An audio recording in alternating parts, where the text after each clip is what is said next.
मेरे प्यारे बच्चों, कल आपको बनारस घूमकर कैसा लगा? उम्मीद है कि यह कविता बहुत बेहतर तरीके से आपको समझ आई होगी। आप समझ पाए होंगे इसमें केदारनाथ सिंह ने जो चीज़ें बतानी चाहिए हैं। तो चलिए बढ़ते हैं इसके दूसरे भाग की ओर। कभी सई सांझ बिना किसी सूचना के घुस जाओ इस शहर में। कभी आरती के आलोक में, सही साज क्या है, ढलती हुई जो शाम होती है जिसमें शाम की शुरुआत होता है, संक्रमण काल। उस समय जब आप इस शहर में घुसते हैं तो क्या होता है, आपको एक आभास हो गया होगा शाम के समय क्या होता है, क्योंकि वहाँ माँ गंगा हैं तो गंगा आरती का प्रारंभ होता है। तो कभी शहर में बिना सूचना, बिना बताए चुपचाप कदमों से जब आप इस शहर की ओर घुस जाओ तो कभी आरती के आलोक में, आलोक मतलब उजाला, उस आरती के आलोक में इसे अचानक देखो। अद्भुत है इसकी बनावट। यह आधा जल में है, आधा मंत्र में, आधा फूल में, आधा शव में, आधा नींद में, आधा शंख में। अगर ध्यान से देखो तो ये आधा है और आधा नहीं है। तो यहाँ आपने देखा ये आधा आधा क्या है, मतलब हर एक चीज़ है इसमें, कोई चीज़ अपूर्ण नहीं है। यहाँ मंदिरों में गंगा के घाटों पर आरती का आलोक है जो लोगों को आश्चर्य से भर देता है। आरती के आलोक में शहर को देखने से इसकी बनावट की जो अलग सी विलक्षणता है वह दिखलाई पड़ती है। आरती में दीपकों की रोशनी में नहाया यह शहर अपने आप में ही अनोखा प्रतीत होता है। दीपक गंगा के जल ये प्रतिबिंबित होते हैं। आपने देखा था दीपक जो डाले जा रहे थे नदी में, जैसे यहाँ पर हरिद्वार में भी गंगा नदी में जब डाले जाते हैं, माँ गंगा में दीप संध्या आरती होती है, उस समय जब दिए डाले जाते तो उनकी प्रतिबिंब बनते हैं। तो उनके प्रतिबिंब से पूरित गंगा के जल को देखकर ऐसा लगता है मानो आधा शहर जल के अंदर ही समा गया है, क्योंकि जो लोग आके वो गंगा आरती कर रहे हैं उनका प्रतिबिंब है। मंदिरों में मंत्रों की प्रतिध्वनियों से मंदिर में मंत्रों की प्रतिध्वनियां हैं, उनसे पूरा शहर गुंजायमान है। इसलिए लगता है जैसे आधा शहर मंत्रों में हो। देवताओं को अर्पित किए गए फूल हैं, शवों को सुसज्जित किया जा रहा है। इसीलिए कल मैंने आपको मणिकर्णिका घाट को भी दिखाया, जहाँ जो बहुत ही प्रसिद्ध घाट है भारत का, जहाँ कहा जाता है सीधे स्वर्ग की सीढ़ी लगी होती है, इस तरह की मान्यता है वहाँ।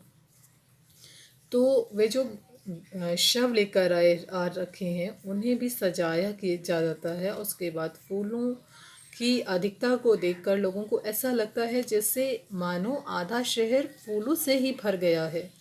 शाम के समय में शवों को जलाए जाने के कारण वहाँ जो एक धुआं दिखाई पड़ता है वह शहर मानो ऐसा लगता है उसी से भर गया है। शाम के समय कहीं थके मांदे लोग सोने की तैयारी में लगे होते हैं या सो जाते हैं। उन्हें देखकर कवि को लगता है कि यह मानो नींद में है शहर। मंदिरों में या घरों में शाम के समय प्रतिध्वनि शंखों की, घरों में भी पूजा होती है तो शंखों की ध्वनियाँ आती हैं, मानो आधा शहर जो है शंख के शंखनाद में है। तो ये पवित्र शहर हर एक चीज़ में अपने आप को समेटे हुए है। बनारस शहर लोगों की भौतिकता और आध्यात्मिकता को देखकर ऐसा लगता है मानो यह शहर अपनी दो भिन्न एवं विपरीत प्रवृत्तियों या विशेषताओं से आधा आधा हो गया है। आधा है और आधा नहीं भी। ध्यान से देखने पर ऐसा लगता है कि यह शहर आधा अपनी दुनिया में मस्त रहता है, जो है वह खड़ा है बिना किसी स्तंभ के, जो नहीं है उसे थामे हैं राख और रोशनी के ऊंचे ऊंचे स्तंभ। आगे आग के स्तंभ, पानी के स्तंभ, धुएं के, खुशबू के, आदमी के उठे हुए हाथों के स्तंभ, किसी अलक्षित सूर्य को देता हुआ अर्घ। शताब्दियों से इसी तरह गंगा के जल में अपनी एक टांग पर खड़ा है यह शहर, अपनी दूसरी टांग से बिल्कुल बेखबर।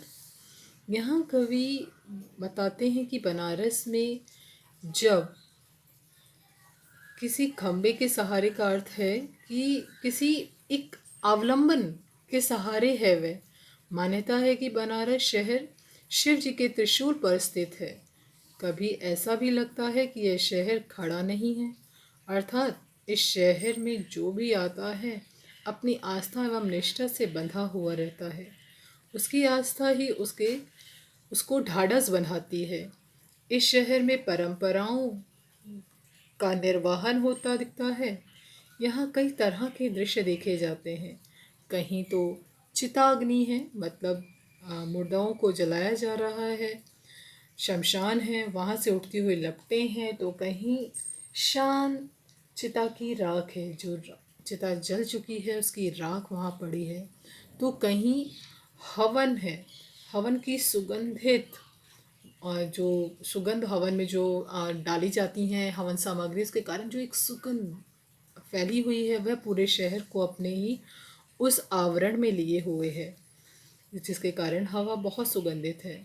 तो कहीं रोशनी के ऊंचे ऊंचे स्तंभ हैं, कहीं आग की दहकती लपटें हैं, प्रार्थना के लिए उठे हुए हाथ हैं। आपको पता है आस्था का केंद्र है, लोग वहाँ पर पूजा के लिए जाते हैं, अनुष्ठानों के लिए जाते हैं। तो वहाँ पर उठे हुए हाथ जो ईश्वर से कुछ ना कुछ कामना कर रहे हैं। ये उठे हुए हाथ किसी अज्ञात सूर्य को के जल देते हुए दिखाई देते हैं।